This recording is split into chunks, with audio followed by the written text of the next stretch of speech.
Assalomu alaykum. Bugun sizlarga 5-sinflar uchun 4-BSBning demo variantini, amaliy qismi, ya'ni 5-topshirig'ini bajarishni namuna sifatida ko'rsatib beraman. 5-topshiriqda 9-may xotira va qadrlash kuni bayrami to'g'risida do'stingizga elektron xat yozing debdi.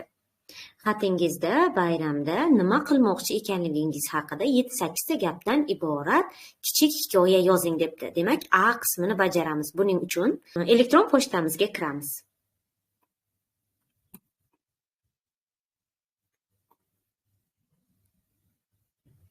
Elektron pochtaga kirgach, yangi xat yozish uchun kompas yoki rus tilida bo'lsa agar napisat degan yozuvni bosamiz va bizga mana shunday oyna chiqib keldi. Ushbu oynada xatni yubormoqchi bo'lgan do'stingizning elektron pochtasini, xatning asosiy mavzusini, ya'ni sarlavhasini va xatning asosiy mazmunini yoza olasiz. Demak, A qismida asosiy mazmunini yozgin debdi. Oldindan tayyorlab qo'ygan matnni oldimda mana shu yerga yozdim. Mana joylab qo'ydik. Keyingi topshirig'imizda xabaringizga hikoyaga mos sarlavha qo'ying debdi. Hikoyachamizga mos sarlavha qo'ymoqchi bo'lsak, demak, xotira va qadrlash deb qo'ydik.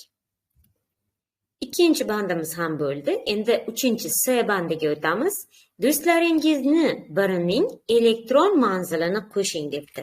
Demak, elektron manzilni qabul qilish, ya'ni bu yerda ingliz tilida bo'lsa agar brauzeringiz to deb chiqadi.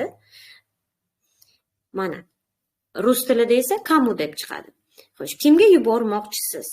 Masalan, akkaunt yozdik. Mana bu do'stimizning akkaunti. Endi D qismiga o'tadigan bo'lsak, xatdagi CC maydoniga fan o'qituvchingizning elektron manzilini kiriting debdi. CC bu carbon copy, ya'ni oshkora nusxasi, yashirilmagan holatda. BCC bo'lsa yashirilgan bo'lardi. Ya'ni CC bu kopiya nusxasi, skritaya kopiya bu BCC bo'lar edi. Bizga CC, ya'ni kopiyasi kerak. Nusxasini kimga yuborsin?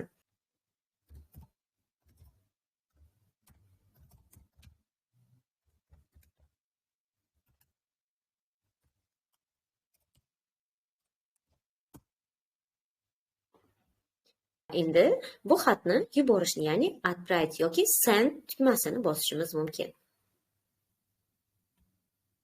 Va bizga xabar yuborildi degan oynachada yozuv chiqadi. Отправленныйda mana kimga? Nasibaga va Toshif Anvarga yuborildi turibdi mana.